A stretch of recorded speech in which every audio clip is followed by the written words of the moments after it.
জঙ্গলে বন কাঁঠাল আর বন পেয়ারা পাড়তে গিয়ে একই হলো। আসসালামু আলাইকুম, আশা করি সবাই ভালো আছেন।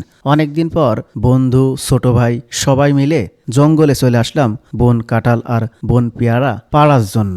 পাড়তে এসে এমন কিছু ভয়াবহ কাণ্ড ঘটলো, কাণ্ডগুলা দেখলে আপনারাও ভয় পাবেন। কাণ্ডগুলা যদি দেখতে চান তাহলে প্রথম থেকে শেষ পর্যন্ত স্টেপ বাই স্টেপ ভিডিওটা দেখেন, তাহলে আপনারা নিজেরাই বুঝতে পারবেন যে জঙ্গলের ভিতর যাওয়াটা কতটা বিপজ্জনক। আমাদের উদ্দেশ্যই ছিল যে আমরা বন কাঁঠাল পাড়বো আর বন পেয়ারা পাড়বো। চলেন যে দেখি আমরা পাকা কাঁঠাল পাই নাকি। কিছুক্ষণ আগে ঝিপঝিপ করে পানি হয়েছে, যার কারণে জঙ্গলের ভিতর যাওয়াটা খুবই রিস্ক।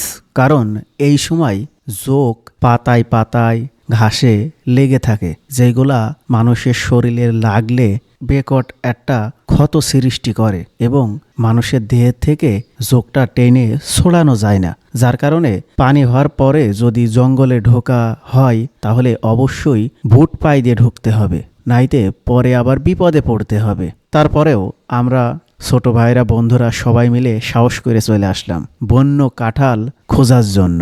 জঙ্গলটা দেখতেও অনেক ভয়ঙ্কর। দেখেন আশপাশে কত গাছগাছালি রয়েছে।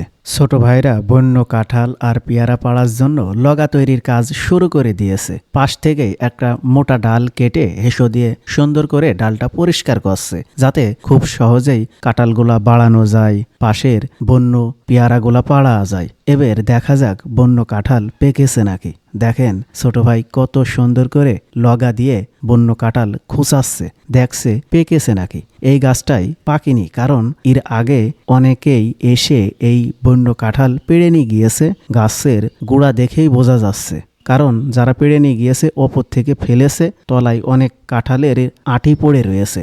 যার কারণে আমরা বুঝতে পারলাম যে এর আগে অনেকেই এসেছে এই বন্য কাঁঠাল পেড়ে নিয়ে যাওয়ার জন্য। তারপরেও আমরা প্রতিটি গাছে দেখব যে বন্য কাঁঠাল পেকেছে নাকি। এই গাছটাই অল্প কিছু কাঁঠাল আছে, এই গাছগুলাই দেখি যে পেকেছে নাকি। এই গাছগুলাইও পাকেনি। আশপাশে দেখতে পাচ্ছেন যে জঙ্গল আর জঙ্গল। একটা বন্য পেয়ারা পেয়েছে এক ছোট ভাই। এখন আমরা অনেক মানুষ, পেয়ারা পেয়েছে মাত্র একটা। এখন ওই একটা পেয়ারা নিয়ে হয় জকার বেঁধে গিয়েছে। এখন ও আর একলা তো খাতে পারে না, যার কারণে ওই একটা পেয়ারা কেটে কেটে আমরা সবাই ভাগ করে খাচ্ছি। খেয়ে দেখি যে বন্য পেয়ারার টেস্টটা কেমন। আসলেই বন্য পেয়ারা খেতে অত্যন্ত সুস্বাদু। আপনারা না খেলে বুঝতে পারবেন না যে বন্য পেয়ারা খেতে কতটা সুস্বাদু। আগে অনেক বন্য পেয়ারা গাছ ছিল, সেই গাছগুলাই প্রচুর পরিমাণের পেয়ারা ধরত। মানুষজন ওই সব গাছগুলা থেকে নিয়ে গিয়েছে আর ডালপালা ভেঙে ভেঙে সেই সব গাছগুলা একদম মরে গিয়েছে। এই দেখেন একটা বন্য কাঁঠাল পাড়া হয়েছে, পইসে গিয়েছে। সারগুলা দেখেন যে একদম কাঁচা কাঁচা রয়েছে, ওপর থেকে খুসা মেরেছে আর নিচে পড়ে গিয়েছে। যার কারণে হেসো দিয়ে কেটে দেখলাম যে ভিতরের কি অবস্থা আর কতদিন পরে পাকতে পারে। দেখে মনে হলো অল্প কিছুদিন পর থেকেই ভরপুর পাকবে। এই সাইডে এসে দেখছি একটা কাঁঠাল গাছে এক ধরনের কেল্লোটা চিনা যাচ্ছে না। আপনারা চিনলে অবশ্যই কমেন্ট করে জানাবেন এই কেল্লোটার নাম কি। দেখতে খুবই ভয়ঙ্কর লাগছে, কারণ জঙ্গলের ভিতরে এইগুলা দেখলে ভয়ই লাগে খুব।